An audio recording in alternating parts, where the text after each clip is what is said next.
Welcome to the class 2 of amalgamation.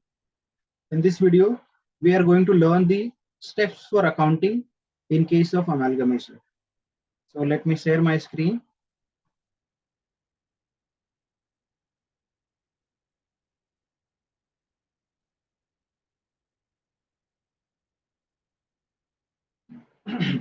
Yes. So here are the steps for accounting for old company as well as new company. So while doing accounting, we have to follow these steps. See, amalgamation का question little लेंदी होता है. अगर आपको steps नहीं पता होगा तो आप क्वेश्चन में घूम जाओगे.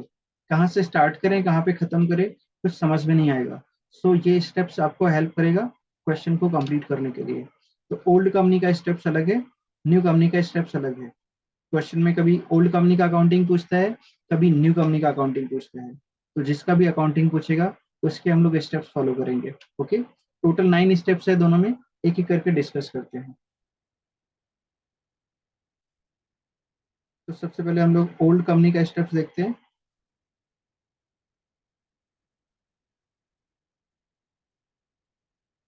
1 सेकेंड, फुल स्क्रीन पे ले लो इसको. Okay, now pay attention. हम अभी बात करने जा रहे हैं ओल्ड कंपनी की. जब अमालगमेशन होता है तो जो कंपनी अपना बिजनेस बेच रही है उसको हम लोग ओल्ड कंपनी बोलते हैं. जो अपना बिजनेस बेच रही है वो कंपनी बंद हो जाती है, उसको हम लोग ओल्ड कंपनी बोल रहे हैं. तो ओल्ड कंपनी ने अपना बिजनेस बंद कर दिया तो अब वो अपना बुक्स ऑफ अकाउंट्स क्लोज करेगा. तो बुक्स ऑफ अकाउंट्स क्लोज करेगा तो कुछ स्टेप्स फॉलो करने पड़ते हैं. क्या क्या स्टेप्स है? Number 1, transfer all balance sheet item at book value. ध्यान से सुनना, मैंने ये स्टेप्स में एक एक वर्ड बहुत सोच समझ के लिखे हैं और हर एक का बहुत ही इंपॉर्टेंट मीनिंग है, वैल्यू है. Transfer of all means all assets and liabilities. Transfer all balance sheet item at book value. Book value भी इंपॉर्टेंट है. सी, क्वेश्चन में दो वैल्यू दिया रहेगा. एक बुक वैल्यू. बुक वैल्यू वो होता है जो बैलेंस शीट के अंदर रिकॉर्डेड होता है. जो बैलेंस शीट का वैल्यू है उसको बुक वैल्यू बोलते हैं. और एक एसेट का मार्केट वैल्यू दिया रहता है. क्वेश्चन में आपको अलग से इन्फॉर्म करेगा कि ये एसेट का मार्केट वैल्यू. सर क्या डिफरेंस होता है बुक वैल्यू और मार्केट वैल्यू में? देखो, फॉर एग्जांपल ये मोबाइल फोन है ना, मैंने ये मोबाइल फोन खरीदा. ओके, तो खरीदा जिस प्राइस पे, वो प्राइस में मैं बुक्स में रिकॉर्ड कर लूंगा. ये फोन है, ये एसेट है मेरा, इस प्राइस पे मैंने खरीदा है, वो अपने बैलेंस शीट में रिकॉर्ड कर लूंगा. उसको बोलते हैं बुक वैल्यू. लेकिन अब ये फोन मैं मार्केट में बेचने जाऊं तो इसका क्या वैल्यू मिल सकता है? तो सपोज मैंने इसको 16,000 में परचेज किया था, अभी आज मार्केट में बेचने जाऊं तो 8,000 10,000 जो वैल्यू मिलेगा उसको बोलते हैं मार्केट वैल्यू. परचेज किया था 16,000 में, बुक्स में रिकॉर्ड किया 16,000, वो एसेट का बुक वैल्यू होता है. बट वही एसेट आज मार्केट में बेचने जाओगे तो कितना प्राइस मिल सकता है, उसको मार्केट वैल्यू बोलते हैं. ठीक. मार्केट वैल्यू न्यू कंपनी के लिए इंपॉर्टेंट होता है. जब हम लोग ओल्ड कंपनी की बात कर रहे हैं ना, तो हमें फर्स्ट स्टेप में बैलेंस शीट आइटम को ट्रांसफर करने के टाइम पे बुक वैल्यू ही कंसीडर करना चाहिए. ऑल्दो क्वेश्चन में कंफ्यूज करने के लिए मार्केट वैल्यू भी दिया रहेगा, but don't be confuse. Old company का स्टेप्स कर रहे हैं. First step, transfer all balance sheet item at book value. Then second step, इसके बाद ओल्ड कंपनी क्या करेगा? ओल्ड कंपनी ने अपना बिजनेस न्यू कंपनी को बेच दिया, हैंड ओवर कर दिया. तो अब वो उससे उसका परचेज कंसिडरेशन मतलब प्राइस मांगेगा. So demand PC. तो इसकी हमें एक एंट्री पास करनी पड़ेगी. ट्रांसफर किया, वो एंट्री आ गई. अब सेकंड स्टेप, हम डिमांड कर रहे हैं न्यू कंपनी से कि चलो हमारे पैसे तो हमारे बिजनेस में परचेज कंसिडरेशन, डिमांड पीसी, उसकी एंट्री करेंगे.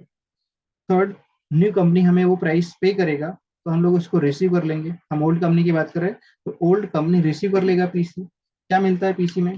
पीसी में समटाइम्स कैश मिलता है, समटाइम्स न्यू कंपनी अपने शेयर्स दे देता है, न्यू कंपनी अपने डिवेंचर्स देगा, जो भी कुछ देगा न्यू कंपनी में. और ये पहले से डिसाइड होता है कि क्या मिलने वाला है परचेज कंसिडरेशन में. तो जो भी कुछ पीसी में रिसीव होगा वो हमें रिकॉर्ड करना है. ये 3 स्टेप इसी ऑर्डर में ओल्ड कंपनी के बुक्स में आएंगे. और कोई भी क्वेश्चन होगा जिसमें ओल्ड कंपनी का अकाउंटिंग पूछा है तो ये तीनों स्टेप्स आएंगे ही आएंगे पक्का. इसके बाद के 3 स्टेप्स ऑप्शनल है, मतलब इसका इंफॉर्मेशन क्वेश्चन में होगा तो करना है, नहीं होगा तो स्किप करके आगे जाना है. ओके, क्या होगा? Sale of asset not taken over. क्या मतलब है? ओल्ड कंपनी अपना बिजनेस न्यू कंपनी को बेच रहा था। तो बिजनेस मतलब हमने पहले डिस्कस किया इस टॉपिक में, बिजनेस का मतलब होता है assets and liabilities. Okay, business बोलेंगे तो assets and liabilities. Old company ने अपना बिजनेस न्यू कंपनी को बेचा। उसके एसेट्स में कई सारे एसेट्स थे, example land, building, machinery, furniture, कई सारी चीजें थी। ओल्ड कंपनी के ऑफिस में एक कंप्यूटर था, पुराना कंप्यूटर था। न्यू कंपनी ने बोला हमें ये आपका कंप्यूटर नहीं चाहिए, हम आपकी बिल्डिंग, ऑफिस, फर्नीचर, मशीनरी सब लेंगे, लेकिन ये आपका कंप्यूटर पुराना हमें नहीं चाहिए, हमारे पास नए कंप्यूटर है, अच्छे वाले कंप्यूटर है, ये आपका पुराना कंप्यूटर नहीं चाहिए। ओल्ड कंपनी ने बोला ओके छोड़ दो इसको, बाकी सबके पैसे दो। जो पुराना कंप्यूटर है वो आप कंपनी, ओल्ड कंपनी क्या करे, उसने अपना बिजनेस बंद कर दिया। कंप्यूटर का जरूरत नहीं है अभी, तो क्या करेंगे, बेचेंगे। कहीं पे स्क्रैप वाले को बुला के बेच सकते हैं ना, भंगार भाव तो मिल सकता है जिससे। तो sale of asset not taken over, new company जो असेट नहीं ले रही है वो ओल्ड कंपनी असेट बेच देगी। तो sale of asset not taken over, इसका एंट्री पास करेंगे। सर एंट्री में हम लोग क्या लिखने वाले हैं, क्या डेबिट क्रेडिट करने वाले हैं, वो मैं आगे समझाऊंगा। अभी हमें स्टेप्स इंपॉर्टेंट है जानना कि हमें अकाउंटिंग करनी कैसे है, पहले क्या एंट्री पास करनी है, फिर क्या करनी है। अदरवाइज क्वेश्चन में घूम जाओगे, बाहर नहीं निकल पाओगे, क्वेश्चन पढ़ के पता नहीं चलेगा शुरू कहाँ से करना है, खत्म कहाँ करना है। सो स्टेप्स इंपॉर्टेंट है। Sale of assets not taken over, new company अगर कोई असेट्स नहीं ले रहा है तो ठीक है, कोई बात नहीं, वो असेट हम बाद में बेच देंगे।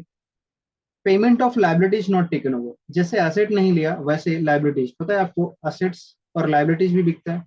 मतलब ओल्ड कंपनी का कुछ बैंक लोन है, तो न्यू कंपनी बोलती कोई बात नहीं, हम तुम्हारा सारा एसेट्स भी ले रहे हैं और ये बैंक का लोन भी ले रहे हैं, मतलब हम लोग लोन बाद में रीपे करेंगे, आपको टेंशन लेने की जरूरत नहीं। वैसे ओल्ड कंपनी में कुछ वर्कर्स का सैलरी, वेजेस पेंडिंग था, आउटस्टैंडिंग था, नॉट पेड था। तो न्यू कंपनी ने बोला कि ये लोन लोन तो हम लेके जा रहे हैं, ये हम पे कर देंगे, लेकिन ये तुम्हारे जो वर्कर्स का पैसा बाकी है, तुम तुम्हारे वर्कर्स का पेमेंट खुद ही कर दो, हम नहीं लेंगे। बोले ठीक है कोई बात नहीं, ये हम पे कर देंगे। तो अगर हमारा कोई लाइबिलिटी है जो न्यू कंपनी नहीं ले रहा है, लाइबिलिटी क्या था, वर्कर का कुछ महीनों का सैलरी बाकी था, पे करने का बाकी था, वो पे नहीं किया था, पे कर देंगे क्योंकि बिजनेस बंद हो रहा है, तो वर्कर तो अपना पैसा लेगा ना, तो वो लाइबिलिटी है। पेमेंट किया, न्यू कंपनी ने नहीं लिया, तो payment of liability not taken over, करना पड़ेगा, पे कर दिया। अच्छा, ये एक्सपेंस लाइबिलिटी नहीं भी होगा, जरूरी नहीं कि होगा ही होगा, है तो दिया रहेगा क्वेश्चन में, नहीं दिया तो स्किप करो और आगे बढ़ जाओ। Okay. 6, payment of expenses, amalgamation expense. जब ये अमालगमेशन होता है तो क्या लगता है कि ओल्ड कंपनी और न्यू कंपनी ऐसे चलते चलते रास्ते में बात कर लिया, बिजनेस खरीदने बेचने का हो गया, नहीं। इसके पीछे बहुत बड़ी प्लानिंग होती है, ठीक है, दोनों की मीटिंग होती है, और ये मीटिंग वगैरह मोस्टली ना होटल रेस्टोरेंट में बैठ के करते हैं। तो दोनों अपना फायदा नुकसान समझते हैं, उसके बाद ये डील होती है। तो जब वो होटल में बैठते हैं, मीटिंग करते हैं, तो वहां पे कुछ खाएंगे पिएंगे, खर्चा होगा ना। या फिर इन दोनों पार्टी को मिलाने के लिए बीच में कोई ब्रोकर होता है, उसको अपना कमीशन चाहिए ना, दोनों पार्टी को मिलाने के लिए, डील कराने के लिए ब्रोकर होते हैं, एजेंट होते हैं। तो ये सब कुछ खर्चे होते हैं। सो पेमेंट ऑफ एक्सपेंसेस, पे करना पड़ेगा। अगर नहीं दिया है क्वेश्चन में एक्सपेंस का इंफॉर्मेशन, तो ठीक है स्किप करो। सो लेट्स रिपीट, ये तीन तीन के ना ग्रुप में याद रखना स्टेप्स। पहले 3 स्टेप्स ये कंपलसरी है, ये होना ही होना है ओल्ड कंपनी के भी, ओल्ड कंपनी की अकाउंटिंग में। पहला स्टेप क्या है, transfer balance sheet item at book value. दूसरा डिमांड पीसी, सामने वाले से पैसा मांगो क्योंकि हमने उसको बिजनेस ट्रांसफर कर दिया, और फिर अब वो जो भी कुछ पीसी में डिसाइड हुआ देगा तो रिसीव कर लो। 3 स्टेप्स कंपलसरी है, आएगा। इसके बाद के 3 स्टेप्स ऑप्शनल है, इसका इन्फॉर्मेशन क्वेश्चन में होगा तो ये स्टेप फॉलो करेंगे, नहीं होगा तो स्किप करके आगे जाएंगे। क्या है step, sale of asset not taken over. हो सकता है न्यू कंपनी हमारा कोई एसेट जो उसके काम का नहीं है वो मना कर दे, नहीं लेंगे तो ठीक है मत लो, हम बेच देंगे उसको, sale of asset not taken over. Payment of liability, कोई हमारा लाइबिलिटी है जो न्यू कंपनी नहीं पे कर रहा है तो हम पे करेंगे, payment of liability not taken over. And payment of amalgamation expense, ये जो हमारी अमेलगमेशन की डील हो रही है इससे रिलेटेड अगर कुछ खर्चा है जो हमें पे करना है तो हम पे करेंगे। अब इसके बाद के 3 steps, payment to preference share holder, PSS means preference share holder.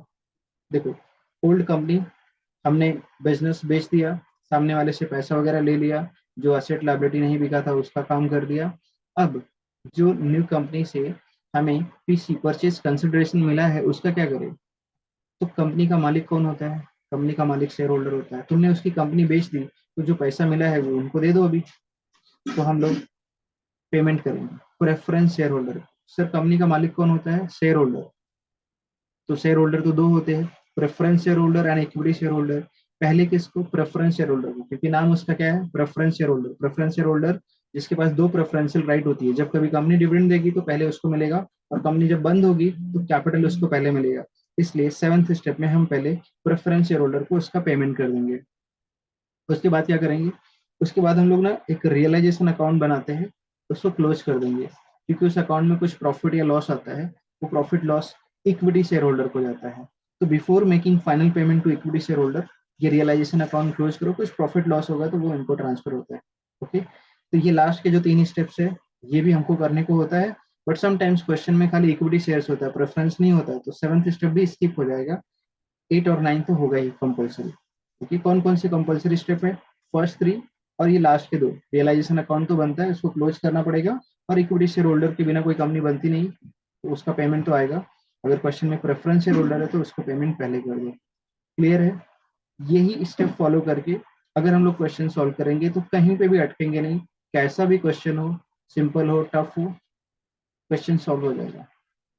But ये हमें स्टेप्स पता होने चाहिए। ओके, अब हम बात करते हैं न्यू कंपनी की, न्यू कंपनी के स्टेप्स की। जैसे हमने ओल्ड कंपनी में स्टेप्स फॉलो किया है, ऐसे ही हमें न्यू कंपनी के भी स्टेप्स फॉलो करने पड़ेंगे। अगर स्टेप फॉलो नहीं करेंगे तो क्वेश्चन में घूम जाएंगे पक्का। क्वेश्चन में इतनी सारी इन्फॉर्मेशन दी रहती है, कुछ इन्फॉर्मेशन पहले कुछ बाद में, तो हमें पता नहीं चलता क्वेश्चन कहाँ से स्टार्ट करें और कहाँ पे खत्म करें। इसके लिए ये स्टेप्स हेल्प करता है इस चैप्टर में क्वेश्चन को कंप्लीट करने के लिए। Number 1, record business purchase. New company ने बिजनेस परचेज किया ओल्ड कंपनी का बिजनेस खरीदा, और बिजनेस मतलब क्या होता है, असेट्स एंड लायबिलिटीज। तो जिस दिन ये डील हुआ उन लोग का, ओल्ड कंपनी और न्यू कंपनी के बीच में जिस दिन ये डील हुआ, न्यू कंपनी अपने बुक्स में एंट्री पास करेगी, बिकॉज इवेंट है ना, इवेंट को रिकॉर्ड किया जाता है, ट्रांजेक्शन और इवेंट को रिकॉर्ड किया जाता है। तो जैसे ये डील हो गया वो एक इवेंट है, रिकॉर्ड करो बुक्स में। तो रिकॉर्ड बिजनेस परचेज एक एंट्री पास करेंगे। उस एंट्री में क्या डेबिट होगा क्या क्रेडिट, वो मैं बाद में समझाऊंगा, लेकिन अभी तुम्हें स्टेप्स पता होना चाहिए कि इसके बाद ये करना है, फिर इसके बाद ये करना है। स्टेप्स नहीं मालूम होगा तो फिर मुश्किल होगा ये chapter. Second, record assets and liabilities. हमने बिजनेस परचेज रिकॉर्ड किया, तो एक्चुअल में business purchase is nothing, business मतलब क्या बताया था, एसेट्स एंड लायबिलिटी। तो उसी को हमें, अब जैसे समझो न्यू कंपनी ने डील कर लिया ओल्ड कंपनी के साथ, उसने अपने बुक्स में रिकॉर्ड कर लिया कि मैंने बिजनेस खरीदा, और सबको बताएगा, पार्टी करेगा, तो सब पूछेंगे ना क्या खरीदा, क्या कौन सा बिजनेस खरीदा, क्या क्या मिला तुमको बिजनेस में, तो बताएगा मेरे को ये एसेट्स मिला, ये लायबिलिटी मिला। तो वो एसेट और लायबिलिटी भी रिकॉर्ड करना पड़ेगा, न्यू कंपनी अपने बुक्स में रिकॉर्ड करेगा, ये एसेट्स मिला, ये बिल्डिंग मिला, ये फर्नीचर मिला, है ना। जिसका भी बिजनेस खरीदा क्या क्या एसेट्स मिला, वो सारे एसेट्स का लिस्ट बनाएगा, रिकॉर्ड करेगा, और लायबिलिटीज भी साथ में आया होगा तो वो भी रिकॉर्ड करेगा। फिर इसके बाद पेमेंट ऑफ पीसी। बिजनेस खरीद लिया, अपने बुक्स में रिकॉर्ड किया, एंट्री पास किया, एसेट लायबिलिटी क्या क्या था वो लिस्ट कर लिया।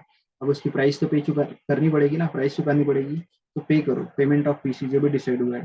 तो न्यू कंपनी के केस में ये पहला 3 एंट्री, फर्स्ट 3 एंट्रीज कंपलसरी है। ये आएगा ही आएगा जब आप न्यू कंपनी का अकाउंटिंग करेंगे। क्या, बिजनेस परचेज किया, उसको रिकॉर्ड करो, रिकॉर्ड बिजनेस परचेज। और बिजनेस मतलब असेट्स एंड लायबिलिटी होता है, तो असेट्स एंड लायबिलिटीज बताओ, बिजनेस में तुमको कौन से असेट्स मिले, कौन सी लायबिलिटी, वो सेकंड एंट्री में रिकॉर्ड करो, और थर्ड एंट्री पेमेंट कर दो। अब इसके बाद के 3 स्टेप्स ये ऑप्शनल है। ऑप्शनल है इसका मतलब क्वेश्चन में इसका इंफॉर्मेशन होगा तो इसकी एंट्री करेंगे, नहीं होगा तो स्किप करके आगे जाएंगे। क्या, payment of liabilities, debenture holder, ये सेकंड एंट्री में रिकॉर्ड असेट्स एंड लायबिलिटी किया ना, एसेट्स एंड लायबिलिटी। तो पता है लायबिलिटी में डिवेंचर्स होता है, बैंक लोन भी होता है, डिवेंचर्स भी होता है। अब ये डिवेंचर है, ठीक है। अब एक बात समझना, ये डिवेंचर है ना, old company, old old company ने यहाँ पे इसके लायबिलिटी साइड में डिवेंचर है, डिवेंचर किसी पब्लिक को इशू किया था, मतलब पब्लिक ने कंपनी का डिवेंचर खरीदा, कंपनी को पैसे दिए, कंपनी ने इसको एक डिवेंचर सर्टिफिकेट दिया, ठीक है। ये कैश देगा डिवेंचर होल्डर कंपनी को, और कंपनी इसको डिवेंचर सर्टिफिकेट देगी, डिवेंचर सर्टिफिकेट देगी। इस डिवेंचर सर्टिफिकेट पे ओल्ड कंपनी का नाम लिखा होगा, उसका स्टैम्प लगा होगा, ठीक है। तो इस डिवेंचर होल्डर के पास वो एक डिवेंचर सर्टिफिकेट होगा। अब ये ओल्ड कंपनी का बिजनेस किसी और कंपनी ने खरीद लिया, ये कंपनी ने खरीद लिया, न्यू कंपनी, न्यू कंपनी। तो ये कंपनी तो बंद हो जाएगी। अब ये कंपनी बंद हो जाएगी तो जो इसके पास डिवेंचर होल्डर के पास सर्टिफिकेट पड़ा है ना, ये वैल्यूलेस हो जाएगा, यूजलेस हो जाएगा। ये जो सर्टिफिकेट लेके ये मार्केट में घूम रहा है कि मेरे पास इस कंपनी का डिवेंचर है, तो जब तक कंपनी एग्जिस्टेंस में है, इस डिवेंचर सर्टिफिकेट का वैल्यू है, ये इसको बेचेगा तो पैसे मिल जाएंगे। लेकिन जैसे ही कंपनी बंद हो गई, लिक्विडेट हो गई, तो इसका जो सर्टिफिकेट है वैल्यूलेस हो गया, तो फिर ये क्या करेगा, इस कंपनी के पास जाएगा, बोलेगा तुमने हमारी कंपनी को खरीदा, तुमने एसेट्स भी लिया है, लाइबिलिटी भी लिया, वो लाइबिलिटी में मैं ही हूँ डिवेंचर होल्डर, ठीक है। तो ये बोलेगा हाँ ठीक है, तुम्हारी कंपनी को मैंने खरीद लिया, अब एक काम करो, तुम्हारे ये सर्टिफिकेट लाओ मुझे दो, इसको मैं कैंसिल करके तुमको अपनी कंपनी का डिवेंचर सर्टिफिकेट दूंगा। तो हमें इसका एंट्री पास करना पड़ेगा, क्योंकि ओल्ड डिवेंचर कैंसिल होगा, वैल्यूलेस है, और नया डिवेंचर न्यू कंपनी इसको इश्यू करेगा, ठीक है। बाकी लोन वगैरह का कुछ रहेगा कि ओल्ड कंपनी का लोन लिया था, अब वो उसको रीपे कर रहा है और कोई लाइबिलिटी है, तो उसका एंट्री आएगा। बट डिवेंचर होल्डर का ये एंट्री हमको करना ही पड़ेगा, अगर क्वेश्चन में डिवेंचर होल्डर का इंफॉर्मेशन, डिवेंचर्स का इंफॉर्मेशन है तो। Then payment of old company expense. Old company expense, अब देखो कुछ खर्चे होते हैं ना जो ओल्ड कंपनी के होते हैं, कुछ खर्चे होते हैं न्यू कंपनी के, तो अपने अपने खर्चे पे करो।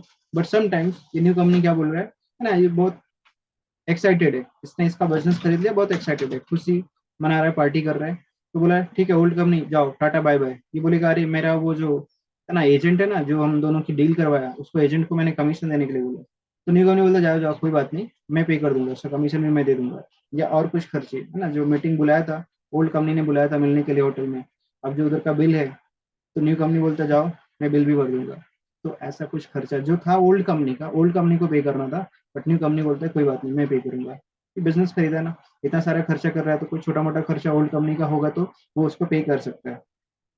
तो इसने क्या कर दिया, ओल्ड कंपनी का एक्सपेंस भी पे करने का रिस्पॉन्सिबिलिटी लिया, पे कर दिया। तो एंट्री पास तो करनी पड़ेगी ना, पेमेंट हुआ है तो एंट्री रिकॉर्ड करनी पड़ेगी, पास करनी पड़ेगी, ओके सर, ठीक है। इसके बाद पेमेंट ऑफ ओन एक्सपेंस। अब न्यू कंपनी का अपना खुद का भी तो खर्चा हो सकता है। अब न्यू कंपनी का खुद का खर्चा कैसे, न्यू कंपनी अभी उसने बिजनेस खरीदा, न्यू कंपनी को अपना उसका रजिस्ट्रेशन करवाना होगा, तो किसी सीईओ को पकड़ेगा, सीईओ को बोलेगा साहब मैंने ये बिजनेस खरीदा है, मुझे अपनी नई कंपनी बनानी है, तो मेरा जरा पेपर वर्क रजिस्ट्रेशन आरओसी का सारा काम करा दो, तो सीए काम करा के देगा, उसकी फीस लेगा, ये तो न्यू कंपनी का खर्चा है। तो payment of own expense, new company अपने खर्चे पे करेगा, उसकी एंट्री पास करेगा। बट ये तीनों स्टेप्स क्वेश्चन में होगा तो करेंगे, नहीं होगा तो नहीं करेंगे, बट ये पहला तीन तो आएगा कंपल्सरी है, इसका इन्फॉर्मेशन होगा तो करेंगे, नहीं तो आगे बढ़ेंगे। अब इसके लास्ट के तीन सेट, तीन एंट्री, इसका ये तीन सेट, तो वो तीन तीन के सेट में याद करना तो याद हो जाएगा। पहले तीन कंपल्सरी, फिर तीन ऑप्शनल, फिर लास्ट के तीन। वैसे इधर न्यू कंपनी में भी पहले तीन, फिर नेक्स्ट तीन एंट्री का सेट जो ऑप्शनल है, अब लास्ट वाला देखना। Cancellation of inter company, IC मतलब inter company debt, short form में लिखा है, स्टेप्स याद रखने के लिए इंपॉर्टेंट है, तुम स्टेप्स समझो कि वो स्टेप्स में है क्या, और स्टेप्स का सीक्वेंस याद रखना। Cancellation of inter company debt, इसका मतलब क्या समझो, ये ओल्ड कंपनी है और ये न्यू कंपनी है। जब अमालगमेशन नहीं हुआ था, दोनों कंपनी अलग अलग थी, ठीक है, अलग अलग थी। क्या एक कंपनी दूसरे कंपनी से कुछ परचेज सेल कर सकती है, यस कर सकती है, ठीक है। तो ओल्ड कंपनी ने न्यू कंपनी को कुछ गुड सेल किया था, तो पता है जो सेल करता है वो अपने बुक्स में डेटर रिकॉर्ड करता है, डेटर, और जिसने परचेज किया उसको पेमेंट करना है, तो अपने बुक्स में लाइबिलिटी साइड में क्रेडिटर रिकॉर्ड करेगा। तो ये पेमेंट अभी हुआ नहीं था, बट उससे पहले दोनों कंपनी का अमालगमेशन हो गया। अब ये जब दोनों कंपनी मर्ज हो जाएगी, तो इनकी न्यू बैलेंस शीट बनेगी। तो अभी ये न्यू बैलेंस शीट में लाइबिलिटी साइड में और असेट साइड में, ये जो डेटर है असेट साइड दिखेगा, और ये जो क्रेडिटर है लाइबिलिटी साइड दिखेगा। बट जब दोनों कंपनी अलग अलग थी, ये इसको पैसा लेना था, इसको देना था, तो अलग अलग दोनों रिकॉर्ड कर रहे थे, अपनी अपनी बैलेंस शीट में शो कर रहे थे ट्रांजेक्शन। बट अब तो मर्ज हो गए ना, तो अब ये अपनी ही बैलेंस शीट में क्या लेना देना, खुद से ही लेना है, खुद को ही देना है, तो इसको बोलते हैं इंटर कंपनी डेट, कैंसिल करो, कैंसिल करो, ठीक है। बात समझ में आई कि नहीं, कैंसिल करना पड़ेगा ना ट्रांजेक्शन, इसका अभी मर्जर होने के बाद कोई वैल्यू नहीं रह जाता, okay. Then cancellation of URP, unrealise profit in stock, ये इसी से कनेक्टेड है, ठीक है। क्या कनेक्टेड है, अभी ये जो न्यू कंपनी है, ओल्ड कंपनी से जो गुड्स खरीदा था, तो पेमेंट करना है क्रेडिटर, और ये जो गुड्स खरीदा था ना, ये इसके असेट साइड में स्टॉक में भी दिखेगा, स्टॉक में दिखेगा।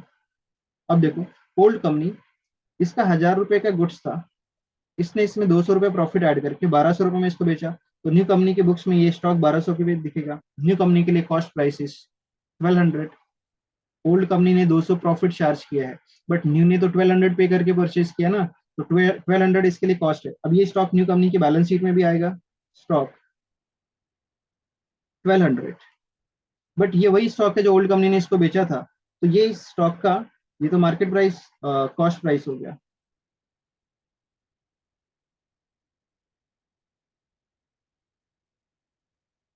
न्यू कंपनी ने खरीदा था इसके लिए तो ये कॉस्ट है, बट ओल्ड कंपनी ने तो इसको 1200 में सेल किया था, तो ये सेल प्राइस है। ये 1200 सेलिंग प्राइस है, 1200 में सेल किया था, बट ये स्टॉक का एक्चुअल कॉस्ट तो 1000 रुपया था। इस स्टॉक का एक्चुअल कॉस्ट 1000 रुपया था। तो आपको पता है PS2 में पढ़ाया जाता है, inventory should be valued at cost और market value whichever is lower. अभी बताइए स्टॉक जो है बैलेंस शीट में 1200 पे न्यू कंपनी ने परचेज किया था, इसका कॉस्ट तो 1000 रुपये, लोअर क्या है 1000 रुपये, तो हमें इसमें से 200 रुपये कैंसिल करना पड़ेगा। इसी को बोलते हैं cancellation of unrealised profit in stock. आई बात समझ में? Last, carry forward of strategy reserves. ये क्या होता है? कुछ रिजर्व्स होता है, स्ट्रेटेजी मतलब जो अंडर एनी लॉ या फिर वो लीगल है या कुछ कंप्लायंस है जिसके लिए हमें करना पड़ता है। फॉर एग्जाम्पल इनकम टैक्स में कुछ बेनिफिट क्लेम करना है तो उसके लिए हमें कुछ रिजर्व्स मेंटेन करने पड़ते हैं, तो ऐसे रिजर्व्स को बोलते हैं स्ट्रेटेजी रिजर्व्स। अभी ओल्ड कंपनी ने कुछ ऐसा इनकम टैक्स में बेनिफिट लिया था जिसके लिए इसको रिजर्व्स मेंटेन करना था, तो रिजर्व्स इसकी लायबिलिटी साइड में था। ओल्ड कंपनी के बैलेंस शीट में लायबिलिटी साइड में कोई रिजर्व्स था। ये रिजर्व्स इसीलिए बनाया ताकि उसको इनकम टैक्स में कुछ कंसेशन मिले, टैक्स लायबिलिटी कम हो जाए, तो उसका बेनिफिट। अब न्यू कंपनी चाहता है कि ये बेनिफिट हमको भी मिले, तो बोले ठीक है तुमको भी मिलेगा, लेकिन तुम भी अपनी बैलेंस शीट में यहाँ पे ये रिजर्व्स कैरी फॉरवर्ड करो, ये रिजर्व्स तुम यहाँ पे दिखाओ, कैरी फॉरवर्ड करो। तो इसके लिए एक एंट्री पास करनी पड़ेगी, उसको बोलते हैं carry forward of strategy reserves. Clear है? तो न्यू कंपनी के अकाउंटिंग में ये 9 स्टेप्स है। पहले 3 steps, record business purchase, new company ने बिजनेस खरीदा, वो इंपॉर्टेंट इवेंट है, रिकॉर्ड करो उसको। फिर बिजनेस में क्या मिला, असेट्स लायबिलिटी, वो रिकॉर्ड करो, और फिर पेमेंट कर दो, payment of purchase consideration. Okay, फिर इसके बाद नेक्स्ट 3 स्टेप्स, क्वेश्चन में इंफॉर्मेशन होगा तो करेंगे, नहीं होगा तो आगे बढ़ेंगे। Payment of liability, but debenture का इंफॉर्मेशन होगा तो उसको कंपल्सरली चेंज करना पड़ता है, ओल्ड कंपनी का डिवेंचर कैंसिल करके न्यू कंपनी का डिवेंचर इश्यू करना पड़ता है। Payment of old company expense, payment of own expense, new company अपना खुद का एक्सपेंस पे करेगी। सर ये दोनों कंबाइन नहीं हो सकता? नहीं, जब तुम दूसरे का एक्सपेंस पे कर रहे हो ना, तो वो तुम्हारा एक्सपेंस नहीं है, तुम उसको एक्सपेंस नहीं बोलोगे, और जब खुद का एक्सपेंस पे करोगे तो तुम्हारे लिए वो एक्सपेंस है। तो दोनों की एंट्री अलग अलग, इसको कंबाइन नहीं कर सकते, दोनों सेपरेट ही रहेगा। And cancellation of intercompany debt, intercompany debt मैंने डेटर क्रेडिटर का बताया, ऐसे लोन टेकन लोन गिवन हो सकता है, बिल्स रिसीवेबल बिल्स पेबल का हो सकता है, तो वो इंटरकंपनी डेट को कैंसिल करना पड़ता है। Cancellation of unrealised profit in stock, कुछ स्टॉक परचेज किया था एक दूसरे से और वो प्रॉफिट पे रहता है, तो उसमें से प्रॉफिट का एलिमेंट कैंसिल करना पड़ता है, तो वो प्रॉफिट एलिमेंट कैंसिल करने के लिए ये स्टेप है। और लास्ट वाला, carry forward of strategy reserve, अगर है कुछ तो वो कैरी फॉरवर्ड करना पड़ता है। तो ये सारे स्टेप्स है न्यू कंपनी के। तो ये आपको ओल्ड कंपनी के स्टेप्स और न्यू कंपनी के स्टेप्स क्लियर होंगे, इसको याद रख लेना, बहुत ज़्यादा डिफिकल्ट नहीं है, स्टेप्स पता होगा तो आप क्वेश्चन में अटकोगे नहीं। फिर इसकी एंट्री क्या होती है, वो एंट्री हम लोग नेक्स्ट वीडियो में देखने वाले।